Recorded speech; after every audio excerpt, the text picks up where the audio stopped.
पाकिस्तान की Alamgir welfare trust international की तकरीब में शिरकत। इस मौका पर एडमिनिस्ट्रेटर कराची डॉक्टर सैफुर रहमान भी मौजूद हैं।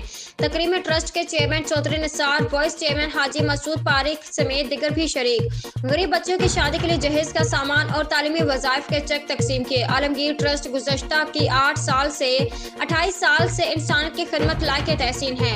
दुखी इंसानियत, मजबूर और लाचार लोगों की दाद रसी सबसे अफजल फरीज़ा है। आलमगीर ट्रस्ट हर एक शोबा में पाकिस्तान की बेहतरी के लिए मिसाली किरदार अदा कर रहा है। पाकिस्तान की मौजूदा माशी सूरत हाल के सबब गरीब इंसान की जिंदगी मुश्किल तरीन हो गई है। इंसानियत की खिदमत के जज्बा पर आलमगीर वेलफेयर ट्रस्ट इंटरनेशनल को खराज तहसीन पेश करता हूँ।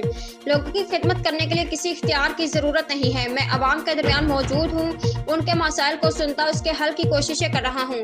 मुझे यकीन है हम तमाम लोगों की ये मुश्तरका काविशें जल्द रंग लाएंगे। आलमगीर वेलफेयर ट्रस्ट इंटरनेशनल की बुनियाद एम नसीम चांदना ने 1994 में रखी। सेहत तालीम में खिदमत के साथ बेवाओं को माहाना राशन तकसीम किया जाता है। अस्पतालों में भी खाना तकसीम करते हैं। Alamgir institute of engineering and technology में टेक्निकल की तालीम फराहम की जाती है। गरीब तालिब इल्मों को बिल्कुल मुफ्त तालीम फराहम कर रहे हैं। लेबॉर्ट्री में कम कीमत और गरीबों के मुफ्त टेस्ट किए जा रहे हैं। उम्दा में पकाएं और जी भर के खाएं।